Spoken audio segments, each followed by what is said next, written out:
Welcome to S24 Rundown. Here are the headlines making the round in Nigeria and the globe. Our news in brief after the break.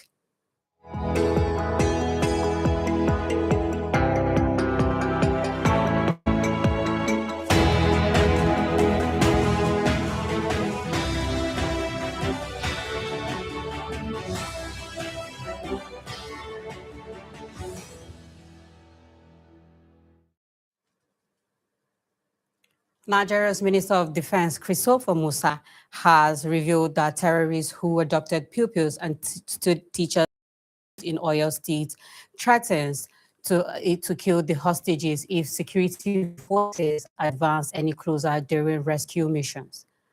The minister, the military had exercised restraints to avoid endangering the lives of the captives. Despite maintaining pressure on the attackers, he stressed that the safety of the abducted pupils and teachers remained the government's top priorities, while security agencies continued efforts to secure their release. Asia El-Rufai, wife of former Kaduna State Governor Nasir El-Rufai, has condemned the arrest of her husband's longtime physician, Professor Bello Abubakar, describing it as a dangerous weaponization of healthcare. Speaking during an interview on Arise News, she argued that intimidating medical professionals for carrying out their duties could discourage doctors from giving independent medical opinions and further worsen the country's brain drain in the health sector. She maintained that the issue extends beyond her husband's legal troubles and raises broader concerns about the freedom of healthcare professionals practice without fear. And no fewer than 700,000 smallholder farmers across Nasarawa, Niger, and Bauchi states are set to benefit from the distribution of 2.1 million tree seedlings under a new environmental restoration and climate resilience program.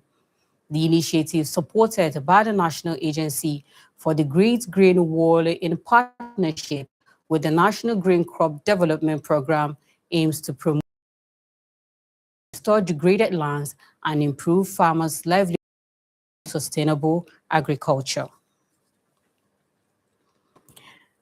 And the Katsina State government has denied claims that it owes workers' salary for May and June 2026, insisting that payments for both months were fully processed and disbursed. According to the Office of the Accountant General, the fewer workers yet to receive their salaries are affected by payroll validations, staff verification, and compliance requirements linked to the ongoing state staff identification number registration exercise, rather than a failure by the government to pay wages. And finally, on the international front, the United States and Iran exchanged fresh military strikes for a second consecutive day as tensions escalated over the strategic Strait of Hormuz, a vital global oil shipping route. The latest U.S. strikes targeted Iranian military capabilities that Washington said threatened freedom of navigation in the waterway.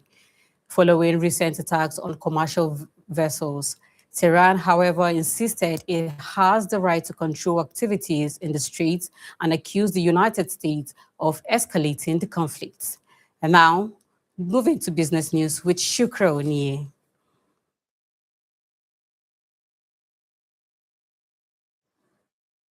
Hello, Hadiza. We have nothing short of latest. Hello and welcome to your business news update. I am Onia Shukra and here are the headlines. CAC to sanction companies over incomplete business letters from 1st of August. ExxonMobil to invest $1 billion in Nigeria's oil field. IMF projects Nigeria's economy to grow 4.1% in 2026. And finally, NNPC ends crude-backed loans to fund Port Harcourt and Warri refineries. And here are the details. The Corporate Affairs Commission, CAC, has announced that it will begin enforcing sanctions against companies that fail to include mandatory information on their official business letters and documents from the 1st of August. The Commission says registered companies are required to display their registered name, registration number, registered office address, and where applicable, the names of directors on official correspondence. The move is aimed at strengthening corporate transparency, improving regulatory compliance, and boosting confidence in Nigeria's business environment. And here is the positive news for Nigeria's investment drive. Energy giant ExxonMobil is set to invest $1 billion in the Usan infill project offshore Nigeria. The investment is expected to increase the country's crude oil production by 40,000 barrels per day and marks ExxonMobil's first major drilling campaign in Nigeria in nearly a decade. Analysts say the project signals renewed investor confidence and could further strengthen foreign direct investment into Nigeria's oil and gas sector. And yes, the optimism doesn't end there. The International Monetary Fund, IMF, has projected that Nigeria's economy will grow by 4.1% in 2026. According to the fund, ongoing economic reforms are improving macroeconomic stability and creating a stronger foundation for growth. However, it notes that inflation and the rising cost of living remain key concerns, underscoring the need for sustained reforms that deliver tangible benefits for Nigerians. And finally, another notable shift in the energy sector. The Nigerian National Petroleum Company Limited, NNPC, says that it's ended the use of crude-backed loans to finance the rehabilitation of Port Harcourt and Warri refineries. The company says future funding will come from internally generated revenue and other financing options, a move expected to reduce reliance on oil-backed borrowing while strengthening its long-term financial stability. And that's it on Business News Update. We'll be joining Hadiza Galadima and Sarah Abel on Newspaper Review. Stay with us.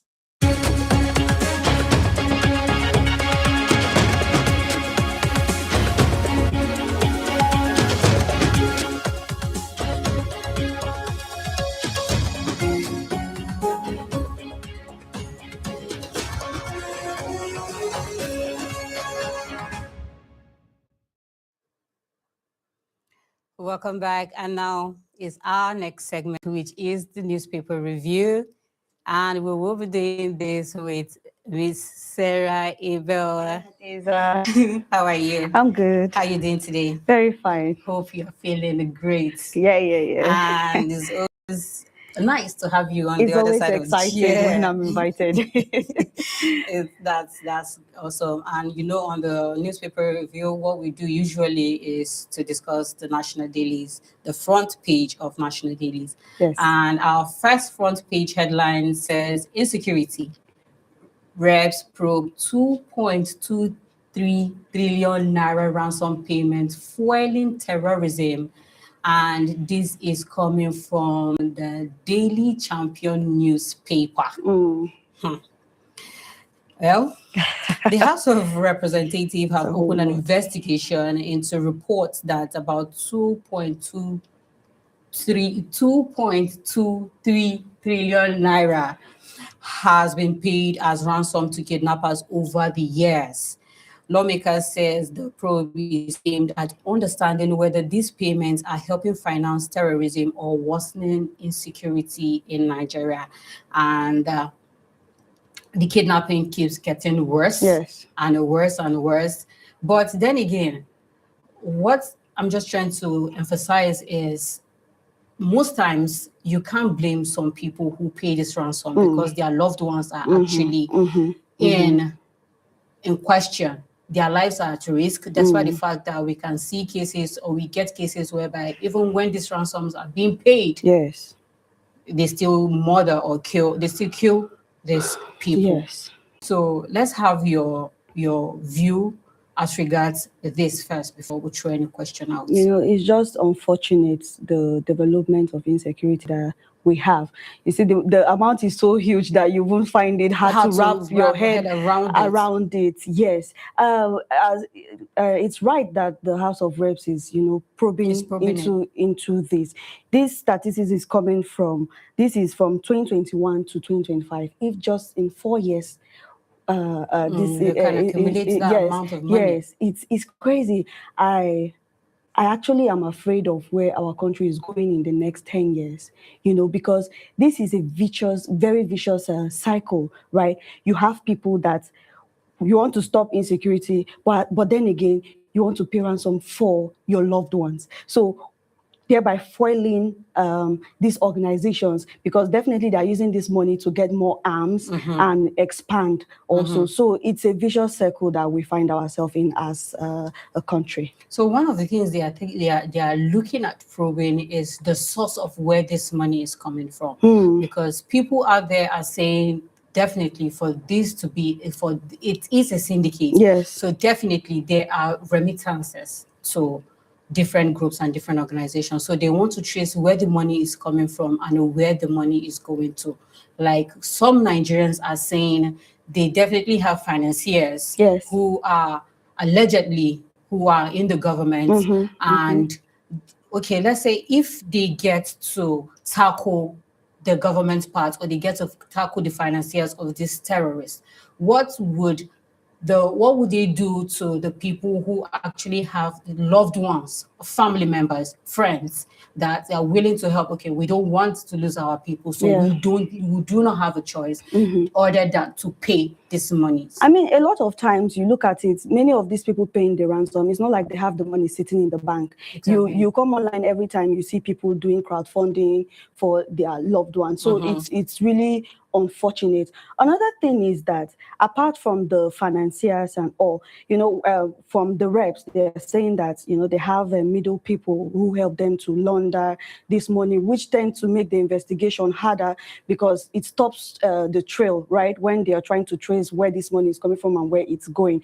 Like POS agents, bureau de change, you have crypto guys and all. There are a whole lot of organization behind the laundering of this ransom money. So I think government needs to have a very decisive stand on this.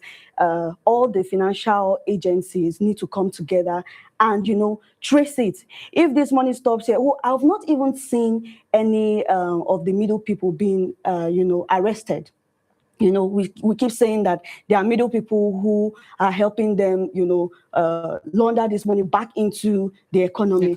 We have not heard such cases of saying these persons and these persons, have been arrested in direct link to, kidnapping and laundering the ransom money. So if we don't even have such data, I feel like it shows the unseriousness, so to say, about tackling this issue. Yes, I was going to come to the middleman and actually arresting or doing something to those people, just like using them as a deterrent. But then again, of recent, we heard where the US came and said they mentioned 6 individuals that are financiers of terrorism in Nigeria. They mentioned 3 bureau de change that are also involved in this thing, and we've not heard of any arrests. So how confident will Nigerians be that, okay, this investigation they're actually talking about, they're really going to look into it and they are going to actually take action and make these people a deterrent? To be honest, Nigerians are not confident in the government. There are many Nigerians that feel like the government is not really serious about tackling insecurity across all board. As I said yesterday, discussing with Zainab about still the same insecurity. We're talking about having rehabilitation program, and then in another way, you still want to tackle the insecurity. It just shows a contradictory. It's not balanced. So government have to be decisive. They have to be a uniform and decisive manner at which they want to tackle insurgency and insecurity. Until then, we will still look at it that they are being unserious, because results have to show. The reps just come in and saying a whole lot of things that Nigerians already know about. The statistics for this year alone for ransom being paid have not even come out. The statistics of ransom being paid from the beginning of insurgency have not come out. This is just from 2021 to 2025. 4 years. And in this short amount of time, look at the amount of money the situation that has keeps been getting given. worse. Yes, it keeps getting worse. So only God knows how much that industry is making. To just add to it, Yusuf Gadi said that's the House of Rep for Kanam in Plateau State. He was saying that we should stop ransom, that once we stop the ransom, it will demoralize this terrorist group. But then again, it's so easy to say when your family is not the one being, kidnapped, because at the moment any of your family member is kidnapped and they say pay, You're not thinking, oh, I want to stop insecurity. You're just thinking, I need to save my family. So it's a vicious cycle, as I said earlier. We pray the Revs actually does the proper investigation and use whoever is a middleman as a deterrent to others. Yes. And I hope others to watch out. So let's quickly move to our next headline.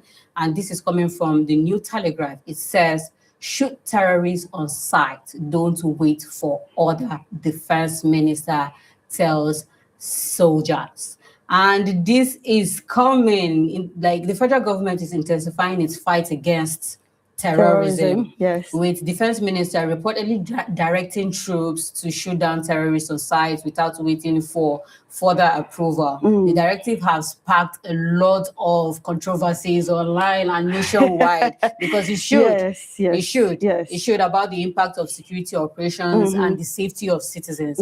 And people are just going haywire online, offline, the society, they are saying, how can you say this when you are actually contradicting some words you said some few weeks ago, where you are saying we should reintegrate these people into our society, we should see them like our brothers, and you are now telling us that we should shoot them aside. And this is not the first time he has said that.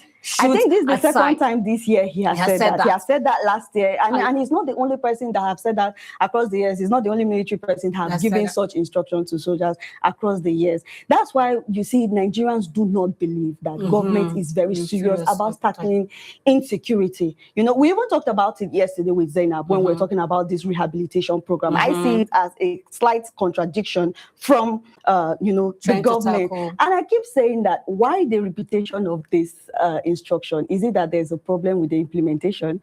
Because if you've given the instructions once, why repeat it over and over as an instruction? If it's actually already been implemented, do you actually need to repeat at every time? Nigerians are saying it's actually a political move or a political statement, but it is not a doable, we are judging by the statement, right? Yeah, they said so they are actually not going to do it. They are just saying it to please Nigerians. This statement is running concurrently with we having rehabilitation program for repentant terrorists, right? The when you tell to halt that rehabilitation, until they do that, then we will still keep judging because it's still running. Until they stop it, we will keep on judging by it. You know, so you tell soldiers shoot on sight. How do the soldiers, are there operational guidelines to know which of the terrorists is surrendering immediately? Because when you say shoot on sight, you know, how does that give room for those that say, I'm actually surrendering, I have repented? Have you not seen how it's quite contradictory? Nigerians are actually worried about the safety of civilians because naturally, Nigerians are angry people. I think I'm going to attribute it to a whole lot of things happening in the country. We're a traumatized nation. Exactly. Yes. So by default, they are practically angry people. Yes. And these people, again, are actually people who, it's just that one thing with the military is a regimented environment whereby they have rules of engagement and they also live by their rules. So it's going to be very hard for you to see like a soldier going out of line or out of order.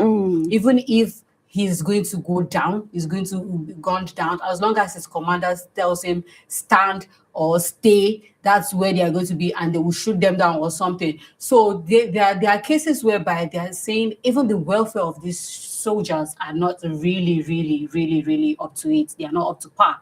And I can tell you for a fact that it's true. I'm from a family of military family, and to be honest, it's so shameful. You know, it's shameful that somebody who has committed a very heinous crime get to have incentive from the government over the person who has been fighting. I mean, Hadiza, if I'm fighting for the country and I engage you and I arrest you, right, and then you come and you say you have repented, right, and then you are baptized and your sins are forgiven, you go through all the programs and then you graduate and then you're giving incentive, and then I'm going to fight a long line with you because some of these people are being reintegrated back into the army. The military is too sensitive to have former Boko Haram members back into. I mean, there are even certain type of crimes, psychological crimes that happen in the society where they even look at it if you're fit enough to go back to your neighborhood. Not to talk about being back into the military. How does that help the morale of the soldiers? I just arrested you yesterday and today we're fighting a long line. Well, Nigeria, my country, as I always say, and we are calling on the government to do the needful. Yes. And we are just worried. Nigerians are worried about the safety of civilians out there because the soldiers might just, I'm not going to say they are angry. I'm not going to say, but we don't know when they are going to know the difference between a terrorist and a civilian. Because you say shoot aside. Some of them might even give the order of shoot aside, but then again, within their commanding officers, they are still telling them not to engage these people. Yes. Please do the need and let the civilians be safe. That's it on today's edition of the Newspaper Review. Coming up after the break is the S24 reports. Stay with us.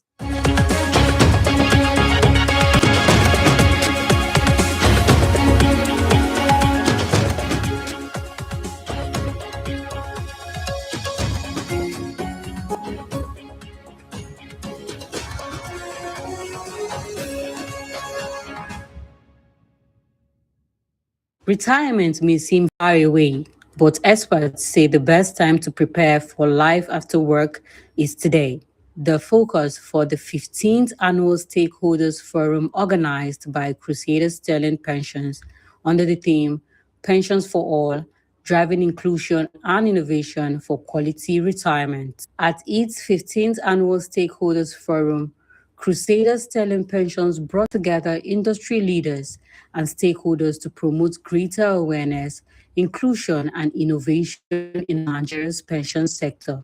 What's critical is the fact that within the contributory pensions scheme, we only have registered contributors, 11 million contributors. However, we have about 100 million people who are actually in the informal sector.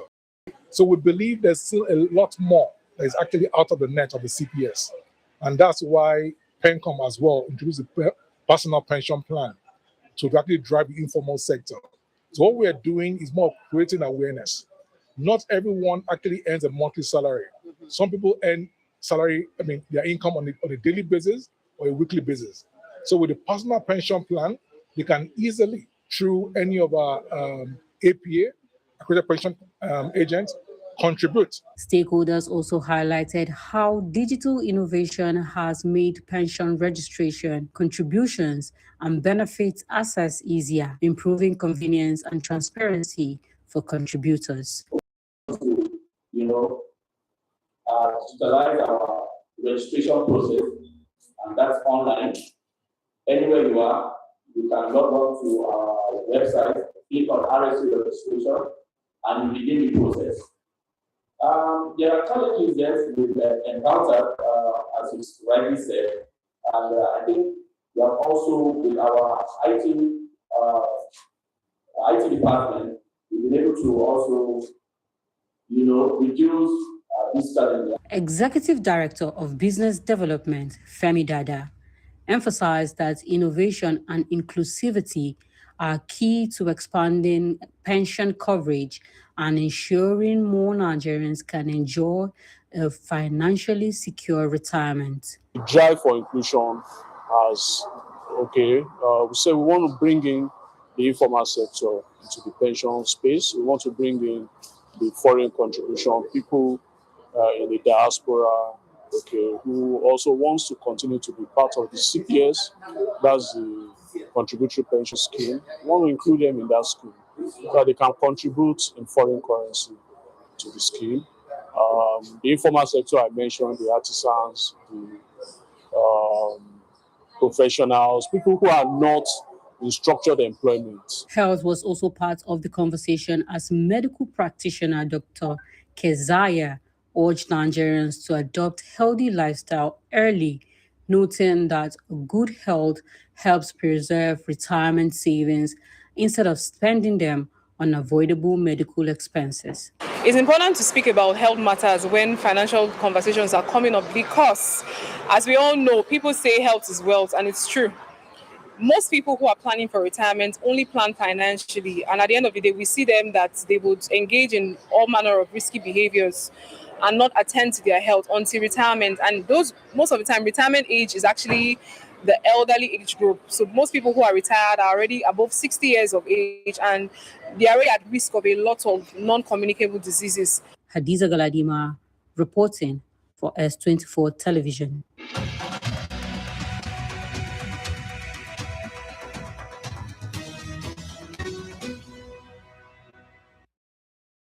Welcome back from that break, and this is Political Arena here on S24 Television. Democracy depends on active citizens, not just elected leaders. Civic participation means that people take part in the affairs of their communities and country by voting, asking questions, engaging in public discussion, and demanding transparency, accountability, and good governance. Today, we will discuss on how ordinary Nigerians can help to hold leaders accountable and contribute meaningfully to the development of our dear country, Nigeria. Our guest this afternoon is Benjamin Hon Tekuma, a civic advocate who is passionate about good governance, public policy, and citizenship engagement. Tekuma, welcome to Political Arena on S24. Thank you so much, Abubakar. Good to be here. Let me just call you Honorable. No problem, as the court pleases. Yeah. So what does civic participation mean in simple terms? Basically, it is activities that an individual or groups of individuals participate in that ultimately lead towards effecting change in the community, effecting change in the society at large. You know, it involves things like voting. It involves things like holding government accountable, you know, writing petitions. It involves things like peaceful protest. It involves things like, you know, reaching out to your legislators to ensure that those legislators are doing the necessary the right things. Yes, just basically whatever you need to do to ensure that the leadership you have do what they're supposed to do and that the society functions as expected. You know, basically these are the things. Voluntary activities as well, things like, you know, voluntary sanitization, you know, sanitation, voluntary, you know, plant a tree, you know, all of those things. Okay. If I may ask, why is it very important for citizens to hold their leaders accountable? Yeah, because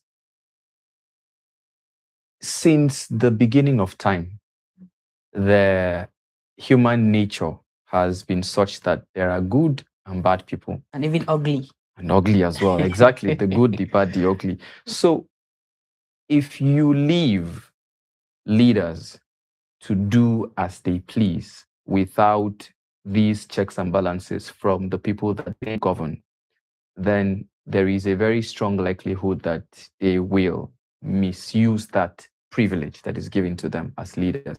And that's the reason why you would find that in society there is the police. In every society, I don't think there's one society that does not have the police force or some form of vigilante or law enforcement, right? The reason is because you could easily just expect people to do the right thing, but no, that's not how it works. So people have to be coerced, if I may use that word, to do the right thing, because there will always be people who are, you know, will want to take laws into their hands and do all sorts of crazy stuff. So the same applies to leaders. They don't just miraculously become good people simply because they were elected. Checkmate them. Exactly. So we have to ensure that we keep them on their toes. And that's why it's very important that we, you know, if the police is here to police we the citizens are here to police the leaders who control the police that police us. I could remember in one of Aristotle's publication, Plato, in his book, The Republic, he said that human beings have that tendency of morbid and rapacious tendency of selfish interest. And law is the only thing that can tempt human beings from making mistakes and even showcasing their own human nature. Absolutely. So do you think Nigerians are doing enough when it comes to holding leaders accountable? No, absolutely not. But we saw a kind of like petition have been going all around. Some people are even trying to recall their own legislative back. Yes, there are efforts. I agree. Yeah, efforts. I agree. Yeah. But you asked, are they doing enough? And it's an absolute no. Well, don't you think that the level of political awareness is very, very low among Nigerians? It is. It is. But I wouldn't say the level of political awareness is low. I would say the kind of political awareness that we have seems to be the problem. We are very politically aware, and that's the reason why politicians are able to leverage ethnic cards, religious cards, to swindle votes. And that's the reason why politicians are able to raise armies from a particular ethnic group against a particular ethnic group, or a particular religious sect against a particular religious sect in seconds, because of the political awareness. The mentality is because we are politically aware. So all a politician needs to say, for example, in let's say some part of the South, to stop you from voting for, let's say, a northern candidate, is to say that if this northern man becomes president, for example, then we will all be forced to become Muslims. That's all he needs to say. And then the low-level political knowledge that we have becomes activated, right? This man is an Igbo man. If he becomes president, then this happens, there's chaos. So the thing is, we're politically conscious, but wired by our politicians in the very wrong direction. So aware, but not deeply up or engaging in civic education. Abuse of power. In what aspect? Abuse of office. You find that when there is kidnapping in some part of this country, or in any part of this country, the government moves at a very sluggish pace.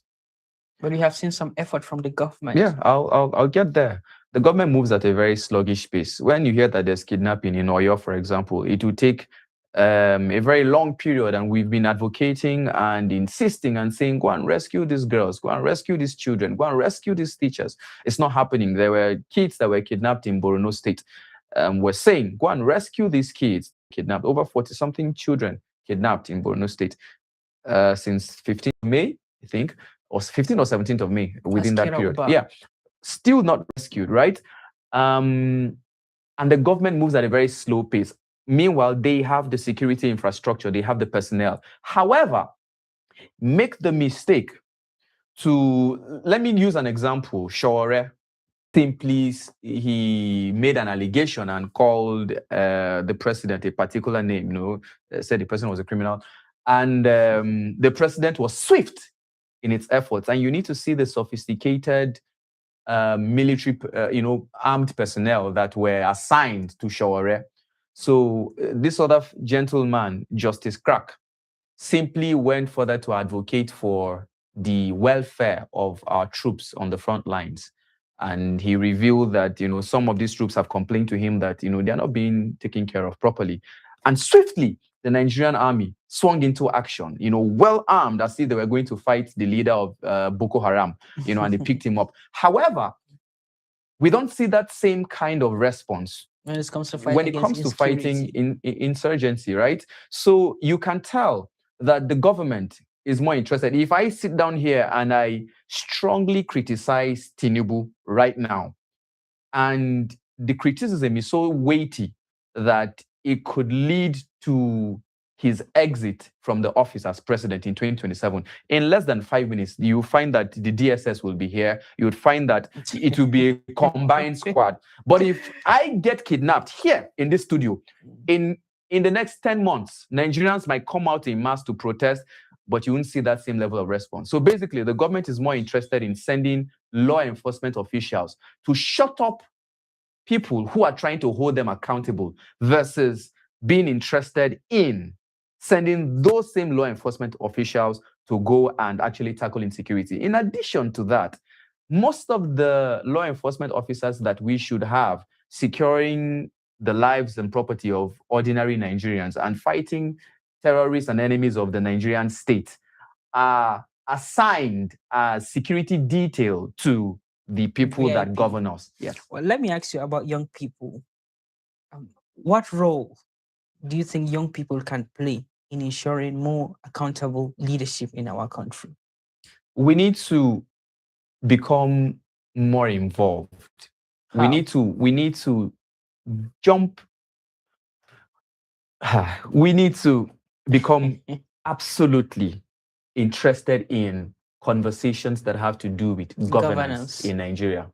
You find that today, when you make a post and a lady is just, dancing, that's what Nigerians are interested in. That's what the youth are mostly interested in. The youths are interested in Big Brother Niger. The youths are interested in knowing what happened things that in are the not marriage. very important. Yes, things that are trivial. What happened between this celebrity's marriage and this celebrity? What is happening with Basket Mouth and his ex-wife? What happened to Yule Doche and the spouse? What is this? Those are the kind of things we're interested in. Pella and Jarvis got married. We're interested. Jarvis did not serve Pella breakfast today. Should go beyond that. Okay, due to time, let me ask you some few questions before we round it up. Looking ahead, what change would you like to see in the relationship between citizens and public office holders? A citizenry or citizens who are not cowards. Citizens who are as bold as the citizens in the United States, the citizens in Russia. Okay, let me not say Russia because it appears that the voices are silent there. But let me say the citizens in the United States, the citizens in the UK, right? The citizens in regions or countries where the politicians or the leaders know that if you do not do the right thing, you cannot remain in office. Yes, you can't remain in office, and you can only send those armed personnel to slay or brutalize as many citizens as you think you can. But if the citizens are determined enough, they will not be scared of that. In Nigeria, everybody is individualistic and self-centered. Or let me not say everybody, but most people are individualistic and self-centered in nature. So if your child, for example, wants to go out to protest, the father or the mother will say, don't go. They'll arrest you. They'll do this. Everybody is scared. So because Nigeria is the easiest place to govern. There was a video I saw recently where... Well, we have to draw the curtain, but finally, what message would you like to leave with Nigerians about their role in building more accountable, democratic Nigeria? I go back to the same point I was mentioning. Stop being cowards. Stop being individualistic. And stop being self-centered and individualistic. Hold your leaders accountable, responsible. That is it. Do not, because at the end of the day, death is inevitable, and it's better you die for a reason rather than die as a coward or through a pothole. Because if you do not die while advocating, you probably would die in a Nigerian hospital that does not have electricity, or in a Nigeria, or by a snake bite and there's no anti-venom to take care of you. Thank you so much. Thank you. I pray Nigeria will be again. It's a pleasure speaking to you, and thank you for honoring our invitation. Thank you. And this is where we draw the curtain.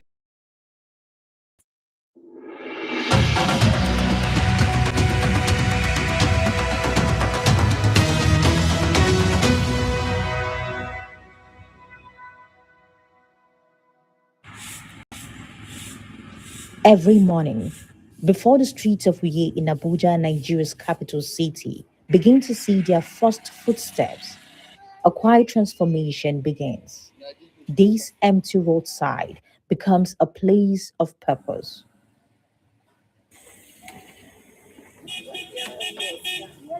A few tables, plastic chairs, then the flame, and buckets of prepared bean paste. Within minutes, what was just another corner of the city becomes the workplace of a husband and wife whose greatest ambition stretches far beyond these tables. There are some people like five or six people. So as he said, being a boy and being a master, it's better to be a master on your own than to being a boy. Because due to the challenges that I see for people that are served, so I prefer to serve being a senior on my own, a boss of my own, than to serving. They're not here simply to sell Nigeria's favorite breakfast to customers. They're here to build a future. For years, this routine has remained almost unchanged. It is work that demands consistency even when life offers none in return. I saw one graduate in Gariki doing the same Akara business and it's living well. And in my church, now pastor preached as one young man is a graduate too. He says pure water. Through that pure water, now he's have a factory pure water, factory company. So I said to start something, if you start small, you, you grow it. That's why I tell my wife, let's start Akara business. The time my husband wanted me to start this Akara is that morning scarcity. So that period was very tough. Even to eat, it was a problem. I was not like this. I did not fat. I was very slim. Their story mirrors that of countless families across Nigeria, where small businesses are more than a source of income. They are the bridge between today's struggle and tomorrow's possibilities. I was cleaning for somebody. I used to do cleaner. I used to do cleaning work for one. I used to help one woman for house clean. So the woman, I told the woman that I want to start a business. So the woman said, "Oh, no problem." That is that 20, that time that. So the woman said that, "What are we going? What am I going to do? Akara. What is Akara?" My husband asked me to do. But building that bridge isn't all forward. Sometimes it means leaving behind customers you spent years earning. Sometimes it means packing up because you are no longer permitted to trade where you are. Biggest challenge is a space. Up to now, we are still battling it for the space because here, that was used to disturb us. They come, we settle, they come, we settle. Because we didn't have permanent places by the roadside. We start from up there, that JRB side. Because one woman used to fry akara from there before. So as she stopped, we asked her, can we start from there? She said yes. As she see customer beginning to come, she now said no. She pack out. She want to return back. Sometimes it means beginning again, not because the business failed, but because circumstances changed. We start going to another place down there, they pursue us. I say to her, no problem. I come out. We even weed everywhere. My children weed. We start everything. We even gather the stones together. The man come pursue us. We come out. We now beg. I beg one woman. The woman now allow me. I started there.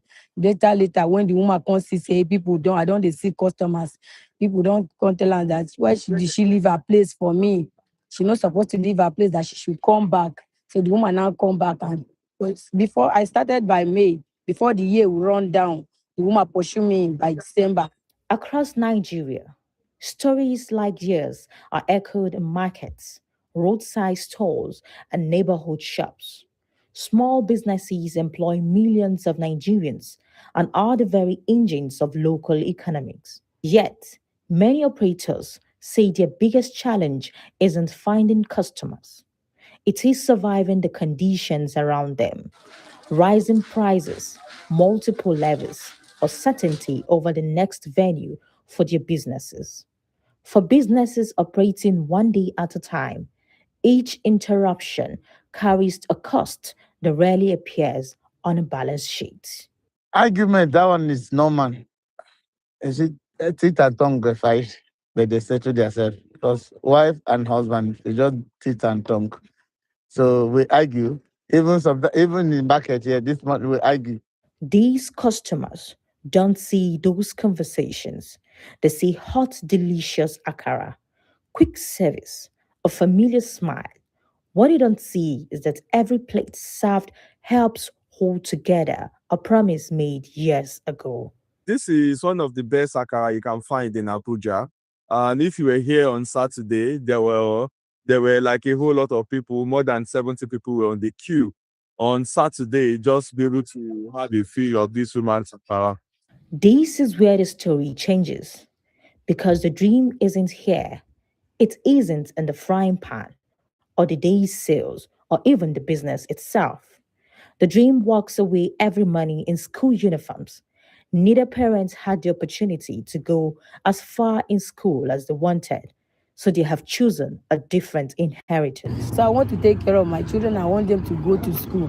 I'm able to pay my children's school fees. I'm not be begging the school authority. That is my main challenge before. But now, I say 100%. My children, they assist that all of them go to school. I'm not holding them. Not land, not wealth, but education. The kind of belief can open doors that hard work alone sometimes cannot. Every customer who stops here unknowingly becomes part of their dream. By midday, the table will be folded, the fire will go out. This corner of we will return to being just another roadside. Tomorrow, before sunrise, they will build it all over again. Not because selling akara is the destination, but because for now, it is the road that leads their children somewhere else. And perhaps that is the quiet power of ordinary people. They don't always change the world. Sometimes they simply change the future of one family, and that's enough.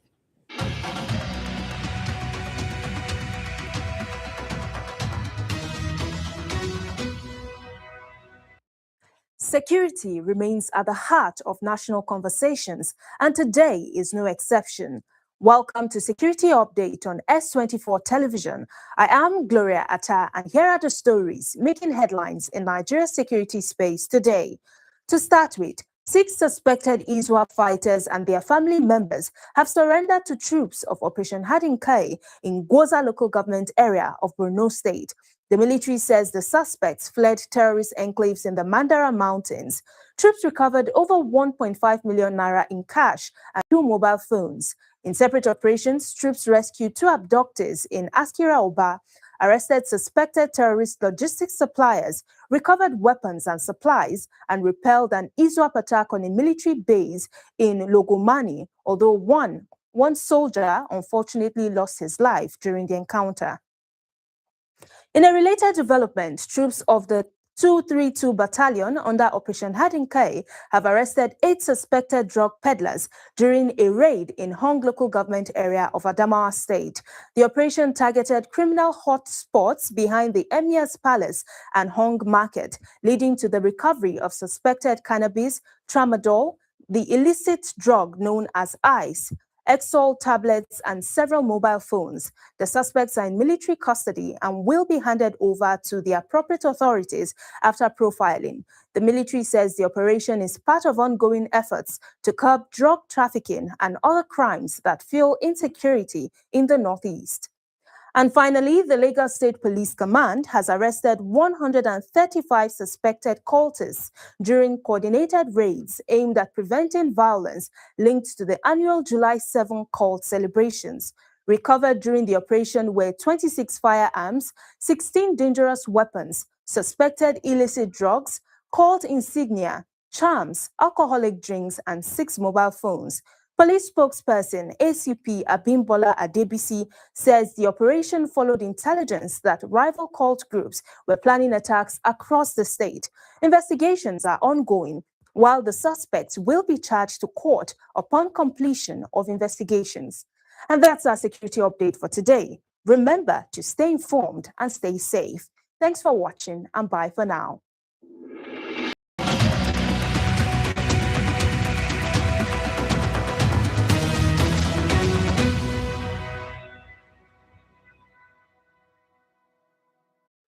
Hello and welcome to Tech World Updates, where we discuss technology, innovation, and digital world. I am Aisha Muhammad. Here's what's shaping ICT from Nigeria to the global stage. Today's ICT headlines are dominated by Nigerians' effort to strengthen its digital legal framework, reforms in that creating a more predictable technology sector, Africa's growing investment in artificial intelligence infrastructure, and the increasing role of emerging technologies in global defense and security. We begin in Nigeria, where the country's E-Governance Act 2026, once enacted, the legislation is expected to provide stronger legal backing for electronic transactions, improve digital governance across public institutions, and accelerate the adoption of information and communication technology throughout government operations. Policies experts says the acts could become a cornerstone for Nigerians' ambition to build a more efficient and digitally driven public sector. In another regulatory development, the federal government has suspended recently introduced digital platform guidelines. Officials says the decision is intended to allow ministries and regulatory agencies to develop a harmonized framework that eliminates overlapping regulations and provide greater certainty for investors operating within Nigeria's digital economy. Analysts believe clearer and more coordinated regulation could encourage innovation while improving investors' confidence. Across Africa, conversations around artificial intelligence are increasingly shifting beyond software to the infrastructure that powers it. Technology leaders and policymakers are placing greater emphasis on expanding compute capacity, cloud platforms, and data centers, while recognizing reliable energy to supporting the continent's growth.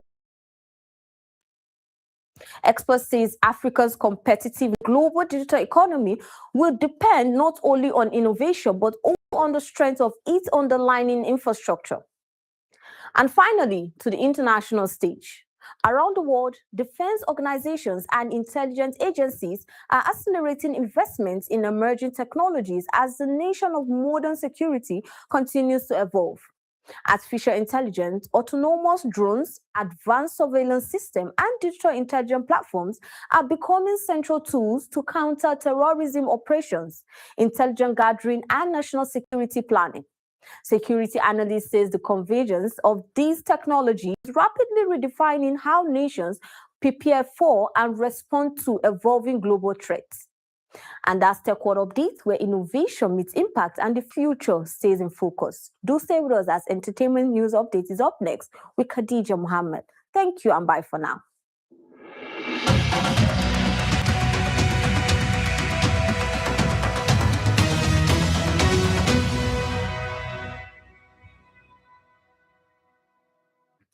Have you ever promised yourself you'll mind your business today? Then your phone says, breaking entertainment updates, just like that. Your data is gone and your attention has packed its bags. Welcome to your entertainment update for today, where celebrity keep giving us premium G's without charging any subscription. And starting with the Nigerian Afrobeat star, Wizkid has melted hearts online after joining the viral Kakalika dance challenge with his children. And first, he was spotted dancing outdoors with his son Zion and Ghanaian music executive Small God, before sharing another fun clip at home with his 3 children, showing with dad, the singer, who is a father to 5 children, to enjoy life following the success of.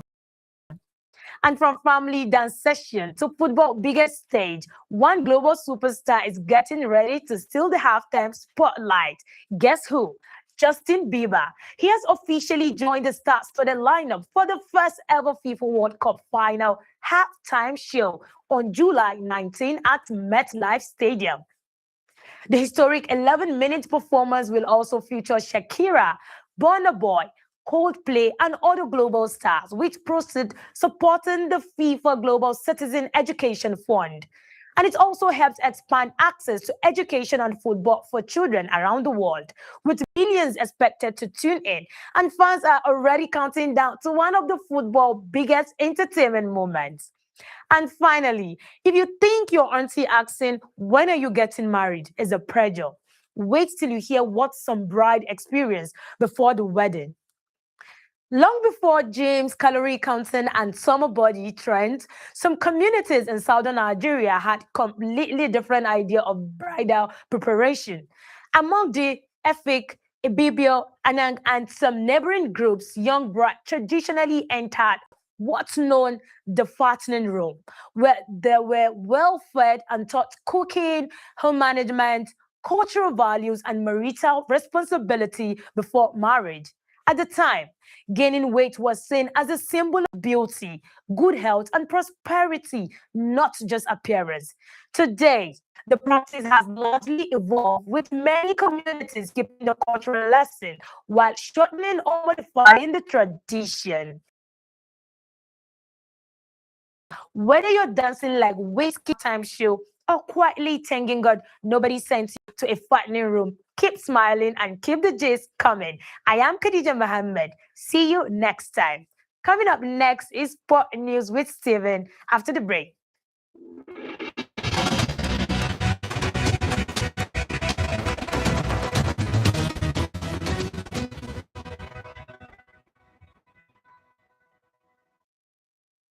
Welcome back to your football updates.